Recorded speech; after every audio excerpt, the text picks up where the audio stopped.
So welcome back to this session of Science and Tech PYQ of 2023 for UPSC Prelims Civil Services Examination 2023 Prelims में science and take section से directly and indirectly about 14-15 questions पूछे गए थे। इन्हीं questions का इस session के अंदर हम डिटेल एनालिसिस करेंगे। Question number 1 related to micro satellite DNA. Microsatellite DNA is used in the case of which one of the following? Microsatellite DNA किसके लिए यूज किया जाता है? Correct answer is A. Studying the evolutionary relationship among various species of fauna. Fauna के various species के evolutionary relationship को study करने के लिए microsatellite DNA का यूज किया जाता है. So let's discuss the detail of this question. What is microsatellite? Also known as simple sequence repeats or SSRs, are short repeating sequence of DNA. Microsatellite repeating sequence of DNA होता है जो कि simple sequence repeats के नाम से जाना जाता है because these sequence mutate rapidly they are unique to individuals and species this make them perfect genetic markers ये जो सीक्वेंस होते हैं ये रैपिडली तरीके से म्यूटेट करते हैं हर इंडिविजुअल एंड स्पीसीज के अंदर ये सीक्वेंस यूनिक होते हैं और यही यूनिकनेस किसी भी ऑर्गेनिज्म को जेनेटिकली मार्कर के तौर पर डिफरेंट बनाता है Why A is correct option.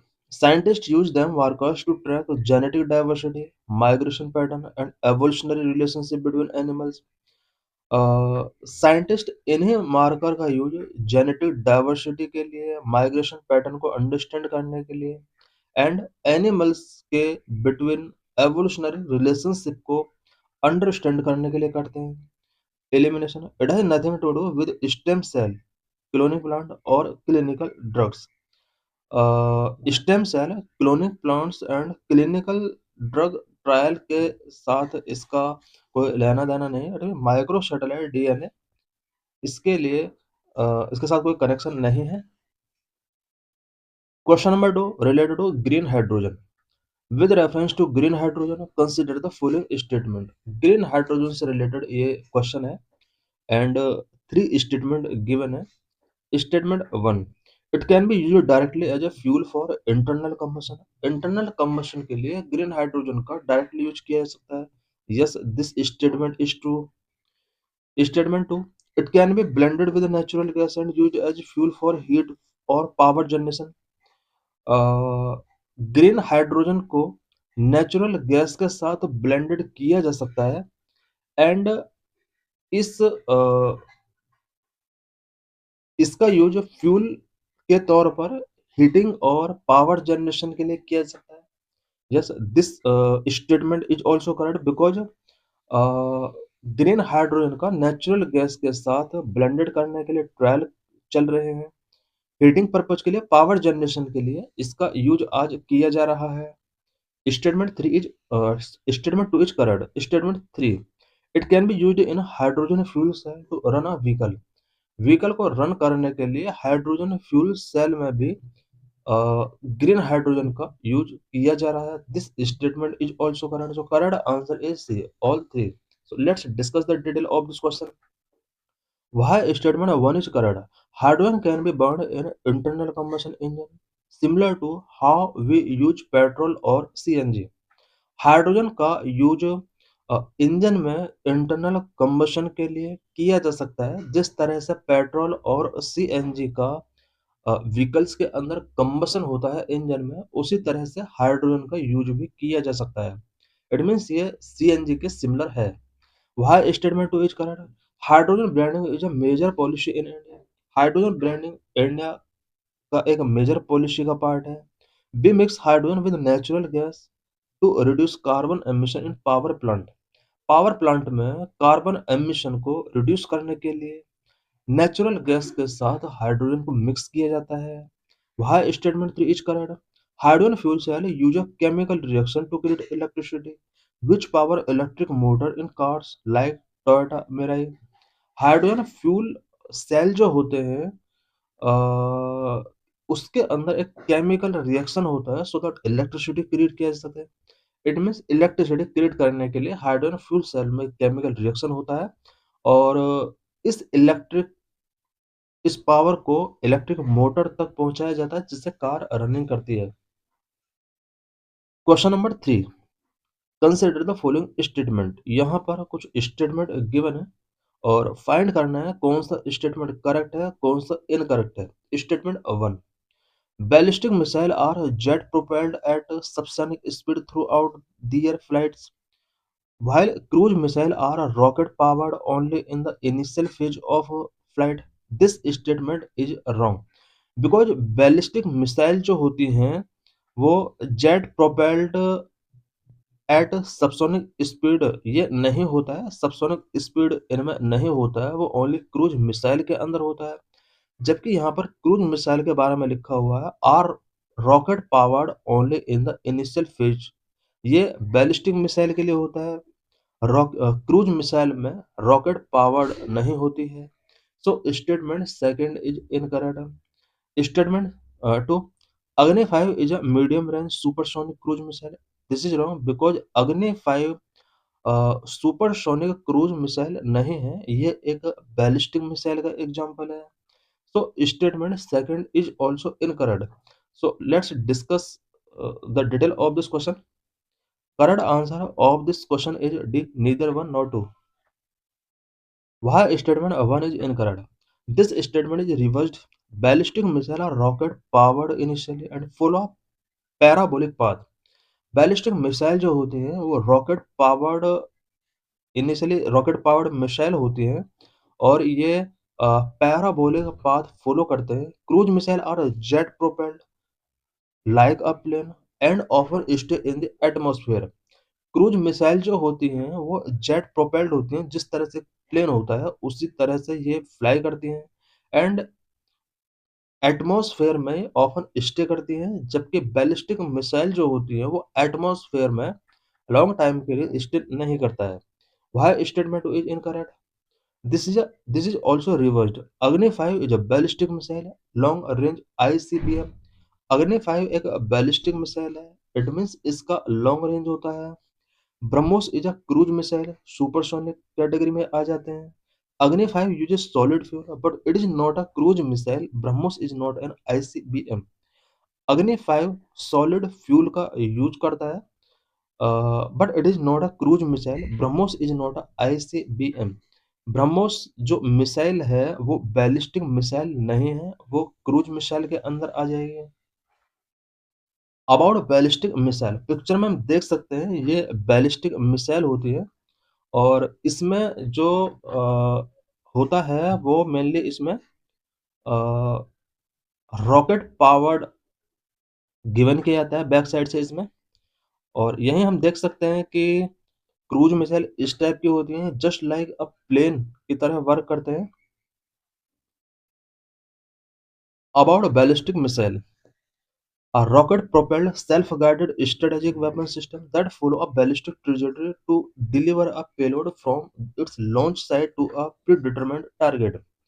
Ballistic missile जो होती है वो rocket propelled self guided strategic weapon system होता है जो कि बैलिस्टिक ट्रेजेक्टरी को फॉलो करती हैं to deliver a payload from its launch site से किसी पेलोड को डिलीवर करने के लिए इनका यूज किया जाता है। Ballistic missiles can carry conventional high explosive as well as chemical, biological और nuclear ammunition।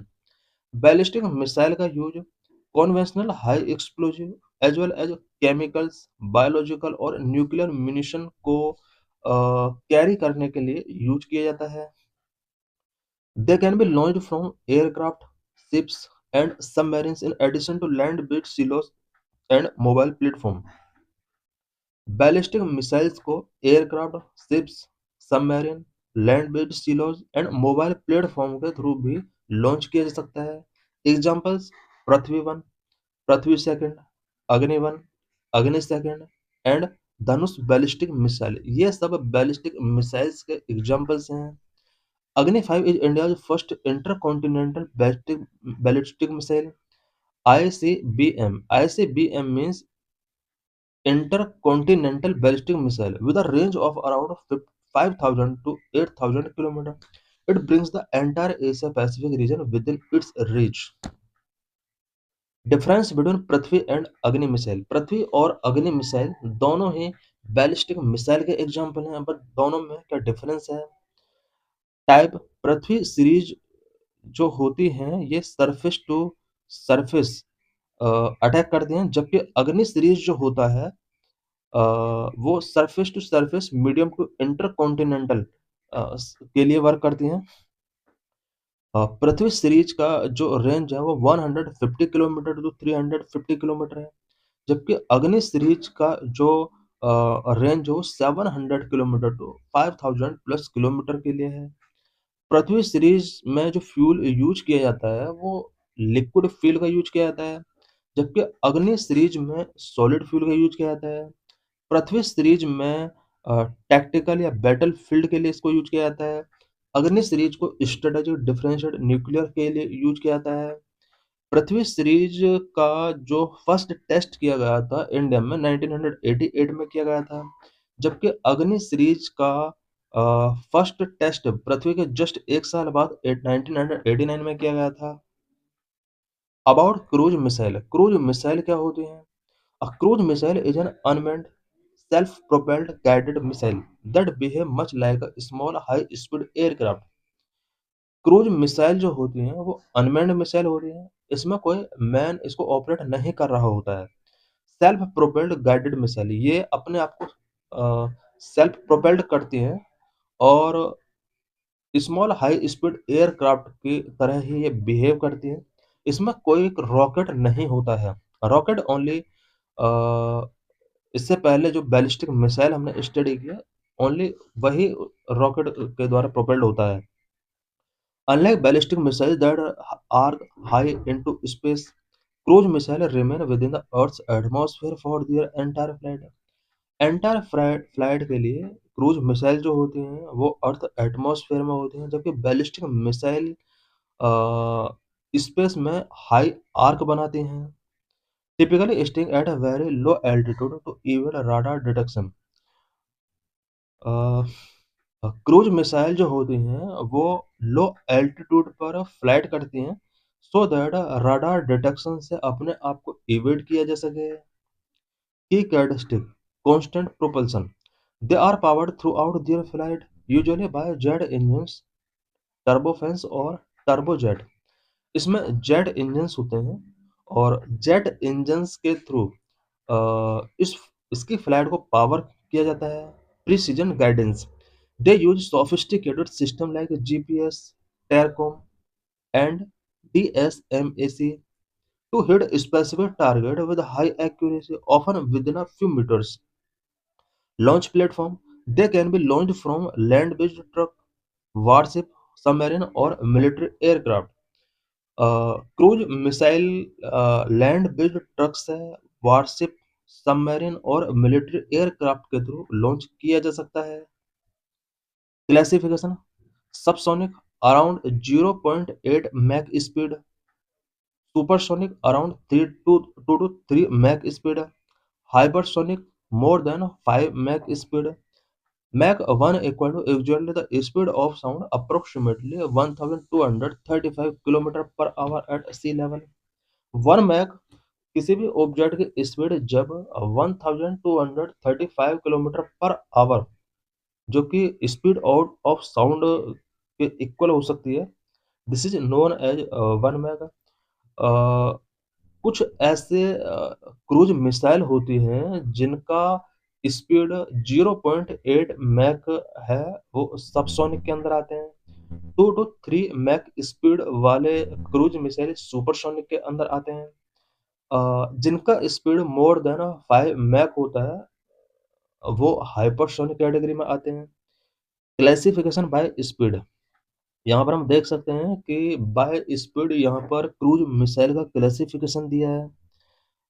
सबसोनिक मिसाइल वो होती हैं जिनका स्पीड 1 मैक के बिलो होता है। एग्जाम्पल इसके हैं टोमाहॉक यूएसए की ये मिसाइल है, एंड निर्भया ये इंडिया की मिसाइल है।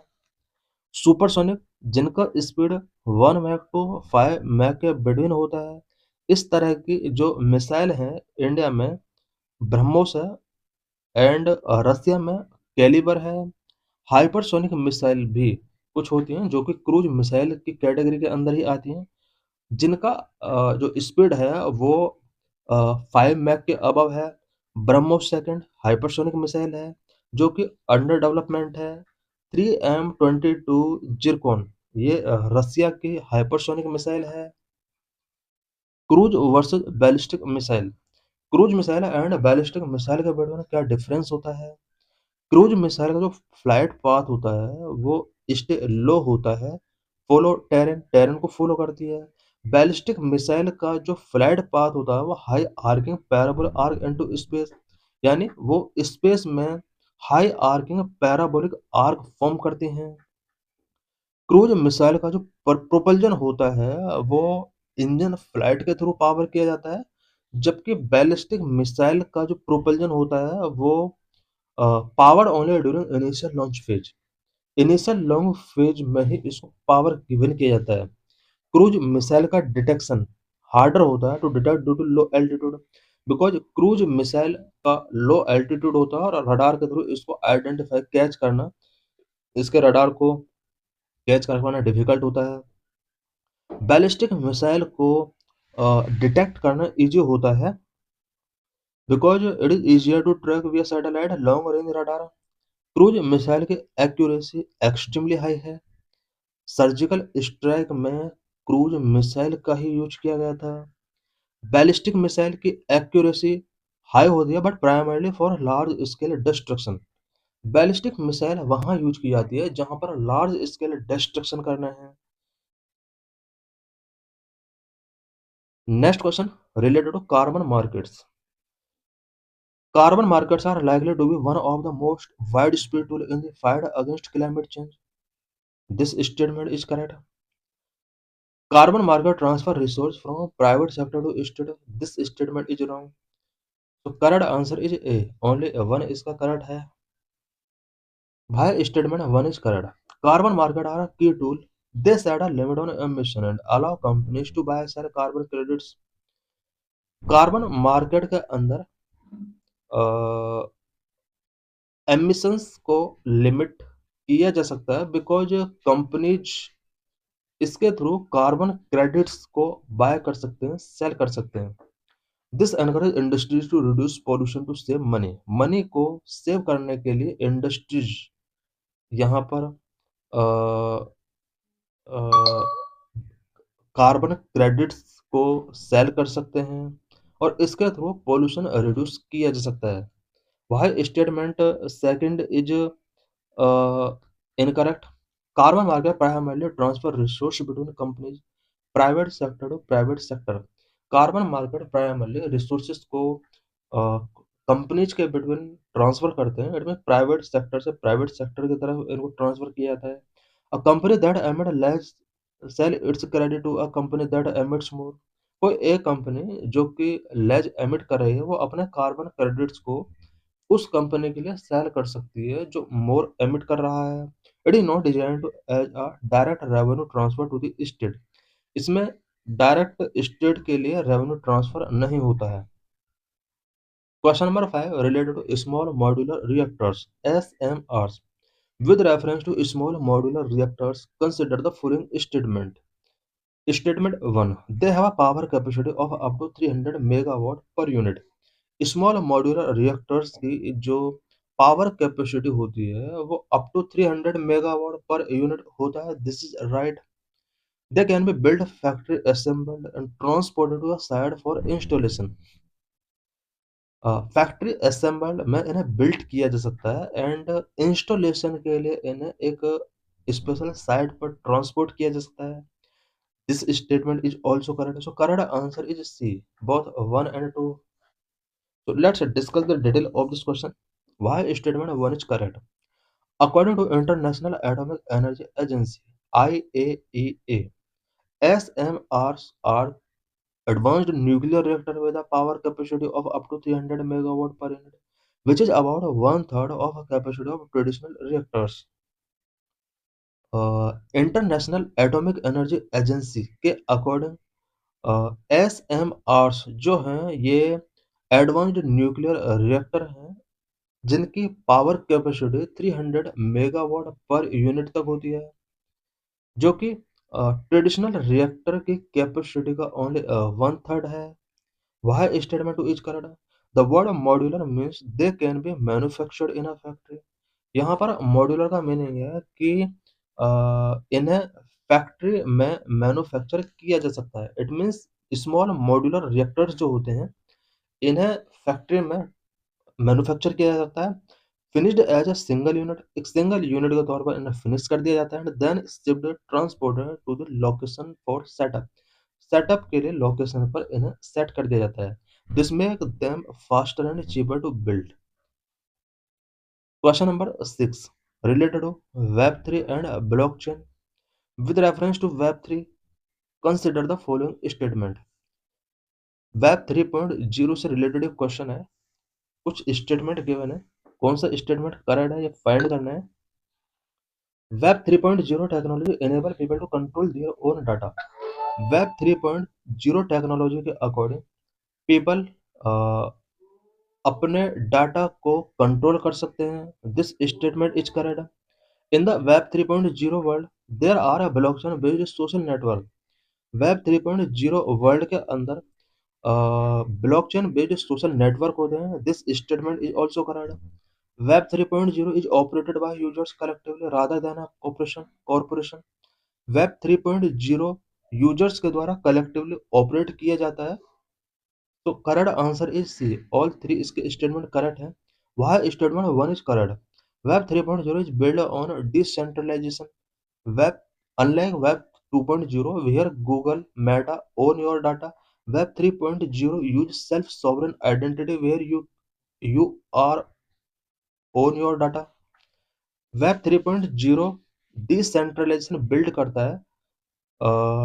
वेब 2.0 से डिफरेंस, वेब 2.0 में क्या होता था, गूगल और मेटा हमारे डाटा को कलेक्ट करके रखते थे, बट वेब 3.0 के अकॉर्डिंग हमारे खुद की सेल्फ सॉवरेन आइडेंटिटी होती है हमारे डाटा पर। वह statement is correct. There are already platform like Steemit or Mastodon that use blockchain to ensure no single entity can censor content. Why statement 3 is correct? Instead of a CEO or a board, many Web3 projects use DAOs where token holders vote on decisions. Next question is related to aerial metagenomics. Which one of the following best describe the term aerial metagenomics? Correct answer is A. Collecting DNA samples from air in a habitat at one go.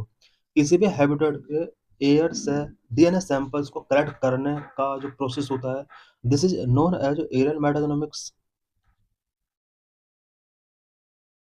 Meta means collective and genomics refer to DNA. The science animal and plants consist constantly set DNA into the environment. किसी भी habitat में जो animal and plants living कर रहे हैं, ये animal and plant उस habitat के एयर में कॉन्स्टेंटली डीएनए सेट करते हैं। These are known as environmental DNA और eDNA. Aerial metagenomics involve sucking air through filter to catch this DNA. Aerial metagenomics के अंदर इन डीएनएच को एयर से सुक किया जाता है। By analyzing that air, scientist can tell which animal are living in that forest without even seeing them. इस air को एनालाइज करके साइंटिस्ट लोग फाइंड आउट कर सकते हैं कि किसी फॉरेस्ट के अंदर कौन कौन से एनिमल्स लिविंग कर रहे हैं, सच एज टाइगर, बर्ड्स। इससे रिलेटेड इंफॉर्मेशन एरियल मेटाजेनोमिक्स के थ्रू फाइंड आउट की जा सकती है। Next question is related to in vitro fertilization. With reference to mitochondrial replacement therapy, consider the following statement. Mitochondrial replacement therapy से related question है। Two statement given है, कौन सा स्टेटमेंट करेक्ट है फाइंड करना है। It is used to prevent the transmission of mitochondrial disease from parent to their offspring. Mitochondrial replacement therapy जो होता है वो माइटोकॉन्ड्रियल डिसीज का पेरेंट से चिल्ड्रन में ट्रांसमिशन होने को प्रिवेंट करता है। इट मीन्स कोई अगर डिसीज पेरेंट के अंदर है, स्पेशली माइक्रोबियल से रिलेटेड, इसको ट्रांसमिशन के लिए कंट्रोल करता है, सो दैट चिल्ड्रन के अंदर ये डिसीज ट्रांसफर ना हो सके। This therapy can be done either before और आफ्टर इन विट्रो फर्टिलाइजेशन। इन फर्टिलाइजेशन के आफ्टर या इसके बिफोर भी ये थेरेपी किया जा सकता है। So let's discuss the detail of this question. Why statement one is correct? Some mothers have a genetic defect in their mitochondria that can cause a disease in their children. कुछ mother's ऐसी होती हैं जिनके mitochondria में कुछ genetic defect होता है और चिल्ड्रन में भी ये डिसीज ट्रांसफर हो सकते हैं। In this therapy mitochondria from a healthy donor are used to prevent the disease. Mitochondrial therapy के अंडर किसी हेल्दी पर्सन का माइटोकॉन्ड्रिया टेकिंग किया जाता है एंड इस डिसीज को प्रिवेंट करने के लिए इसको यूज किया जाता है। Why statement two is correct? There are two main methods for this procedure. Therapy के लिए यहाँ पर टू अलग अलग मेथड्स होते हैं। Number one, MST. Number two, PNT. MST, maternal spinal transfer, which is performed before fertilisation. MST before fertilisation किया जाता है। PNT, pronuclear transfer, which is performed after fertilisation. PNT therapy fertilisation के after किया जाता है। Question number 9, consider the following pairs object in space and description. First pair लिखा हुआ है Cepheid, giant cloud of dust and gas in space. This is wrong because cepheid जो होता है stars which brighten and dim periodically। Cepheid कुछ stars होते हैं जो कि पीरियडिकली ब्राइट होते हैं, डिम होते हैं। Second, nebula. नेबुला यहाँ पर जो लिखा हुआ है stars which brighten, this is wrong. Nebula real में क्या होता है? Giant clouds of dust and gas in space. Space में डस्ट एंड क्लाउड के डस्ट एंड गैस के जो जायंट क्लाउड होते हैं, these are known as nebula. Pulsars, neutron stars that are formed when massive stars run out of fuel and collapse. Only one pair is correct. So correct answer is A. So let's discuss the detail of this question. Why pair one is incorrect? Cathodics are actually stars that pulsate when they brighten and dim periodically. Cathodics वो star होते हैं periodically dim होते हैं, bright होते हैं. Why pair two is incorrect? Nebula are massive clouds of dust and gas in space where new stars are born. Why pair 3 is correct? Pulsar are highly magnetized rotating neutron stars that emit beams of electromagnetic radiation similar to lighthouse.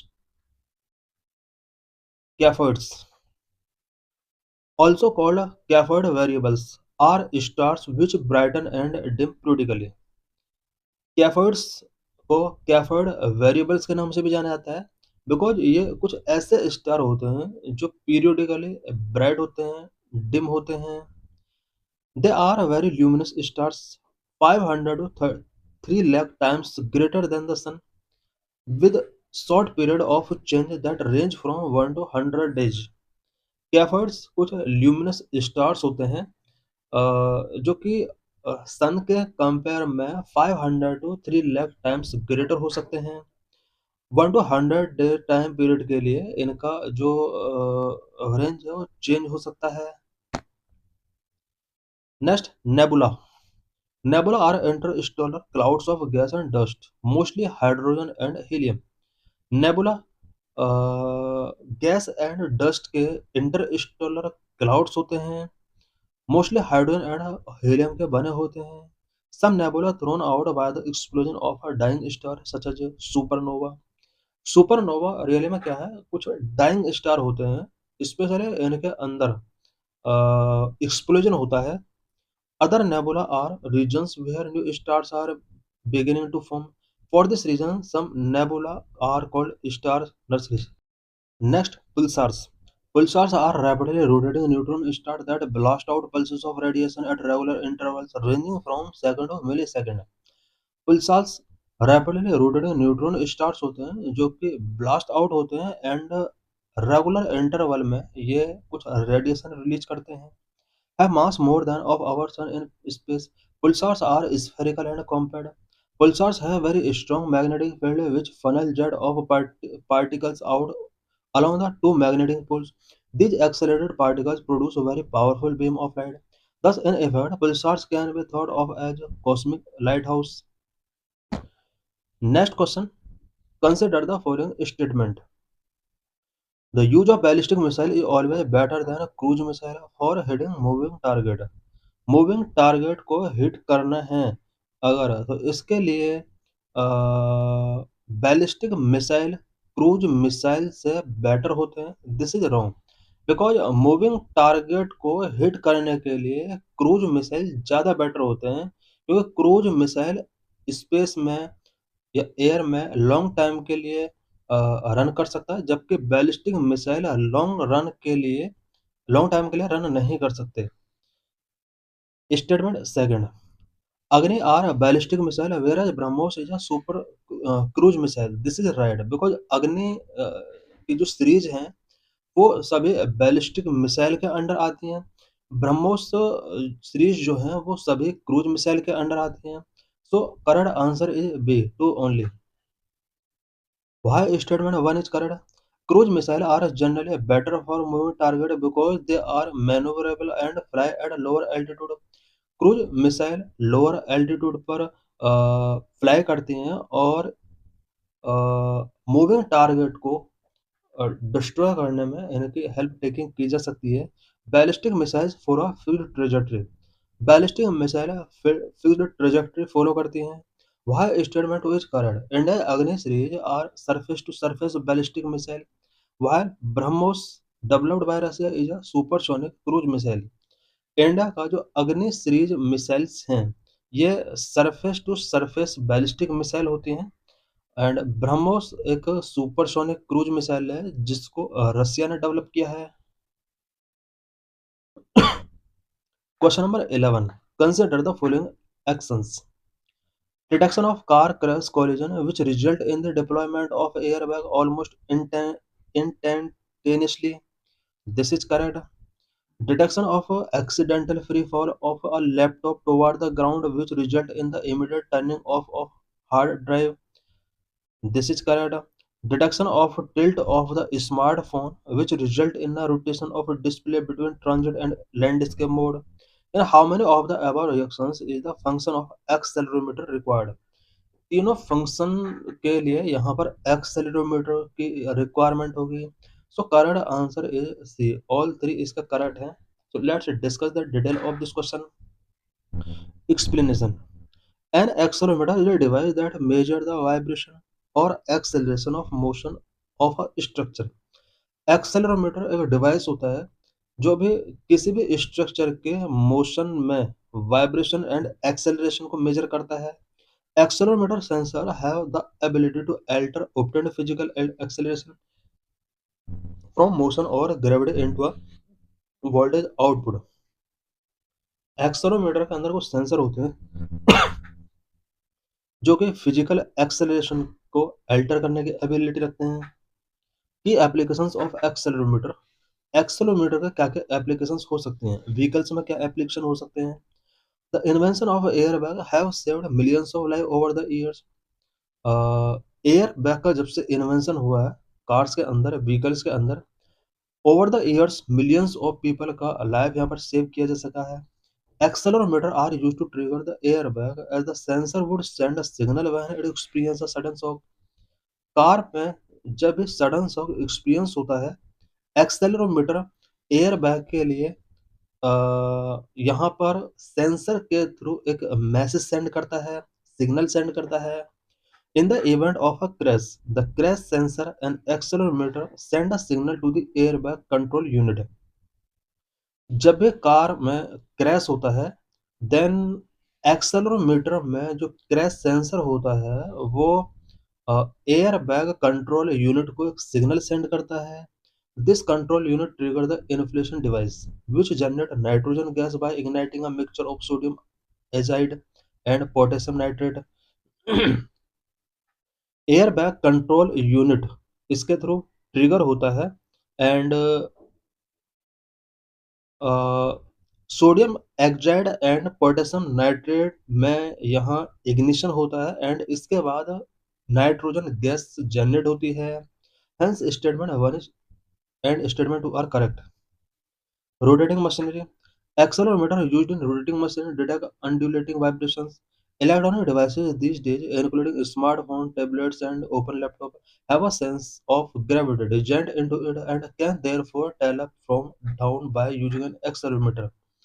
Present में smartphone, tablet and even laptop इस तरह के जो electric device हैं, sense of gravity इनके अंदर fit होता है। Question number 12, with reference to the role of biofilters in recirculating aquaculture system, consider the following statement. Aquaculture system से रिलेटेड ये क्वेश्चन है। कौन सा स्टेटमेंट करेक्ट है फाइंड करना है। Statement one, biofilters provide waste treatment by removing uneven flash fish feed. Biofilters जो होते हैं ये अनइवन फिश फीड को रिमूव करके वेस्ट ट्रीटमेंट प्रोवाइड करते हैं। This is right. Statement two, biofilters convert ammonia present in the fish waste to nitrate. Fish waste में जो अमोनिया प्रेजेंट होता है बायोफिल्टर्स उन्हें नाइट्रेट में कन्वर्ट करते हैं। Statement three, biofilters increase phosphorus. This is wrong because biofilters phosphorus के content को रिड्यूस करते हैं। So correct answer is B, only two statement इसके करेक्ट है। Explanation. What is a biofilter? A biofilter system purifies the water and remove or detoxify harmful waste product and uneven feed. Biofilter system एक ऐसा system है जो कि water को purify करता है या वाटर के अंदर जो भी हार्मफुल वेस्ट प्रोडक्ट हैं उन्हें रिमूव करता है, डिटॉक्सिफाई करता है। Biofilters use microorganisms which are capable of degrading many compounds fixed to an inorganic organic medium to break down pollutant presents. Recirculating aquaculture systems are unique engineered ecosystems that minimize environmental disturbance by reducing nutrient pollution discharge. They are indoor tank-based systems in which fish are grown at high density under controlled environmental conditions. Hence, statement 1 is correct. Ammonia is removed from an aquarium system through the use of biofilter. The biofilter provides a base on which nitrifying bacteria grow. These nitrifying bacteria consume ammonia and produce nitrate, which is also toxic to fish. Other nitrifying bacteria in the biofilter consume nitrate and produce nitrate. Hence, statement 2 is correct. Biofilters are also used to remove phosphorus waste byproduct generated by fish. Thus, biofilters do not increase phosphorus content in aquatic system. Hence, statement 3 is not correct. Question number 13. Which one of the following countries has its own satellite navigation system? इनमें से कौन सा country है जिसके पास अपना satellite navigation system है? Australia, Canada, Israel, Japan. Only Japan के पास own satellite navigation system है। Explanation. A satellite navigation system is a system that uses satellite to find the geospatial position of an object. Satellite navigation system एक ऐसा system है जो कि किसी भी object के जियो स्पेटियल पोजिशन को सैटेलाइट का यूज करके फाइंड किया जाता है। इन satellite system satellite are placed in certain specific orbit around the earth to determine precision where the receivers is located. Currently there are 4 global systems। Current में 4 navigation satellite system countries work कर रहे हैं। GPS जो USA का है, GLONASS रसिया का है, Galileo European union का है, बेडू चाइना का है। There are 2 regional systems also, NavIC India का है एंड जापान का QZSS है। Global navigation system provide navigation to entire world, whereas regional navigation system provide limited services to an area. India के पास अपना रीजनल नेविगेशन सिस्टम है NAVIC। Question number 14, consider the following statement regarding mercury pollution. Mercury pollution के regarding question है। Statement 1, gold mining activity is a source of mercury pollution in world. This is right. Coal-based thermal power plant cause mercury pollution. This is also right. There is no known safe level of exposure to mercury. This is also right. So let's discuss the detail of this question. Gold mining activity is a source of mercury pollution in world. Artisanal and small-scale gold mining is actually the largest source of mercury emission globally. Number two, coal-based thermal power plant cause mercury pollution. Coal naturally contains trace amount of mercury. When coal is burned at a high temperature in power plant, this mercury is released as a gas in the flow of emission. Number three, there is no known safe level of exposure to mercury. According to the WHO, mercury is one of the top 10 chemicals of major public health concern. It is a potent neurotoxin that can cause permanent brain and kidney damage. Even every low level of exposure to can impair the development of fetus and young children. Therefore, health agencies emphasize that no level of mercury exposure can be considered safe for the human body. So, thanks for watching this video.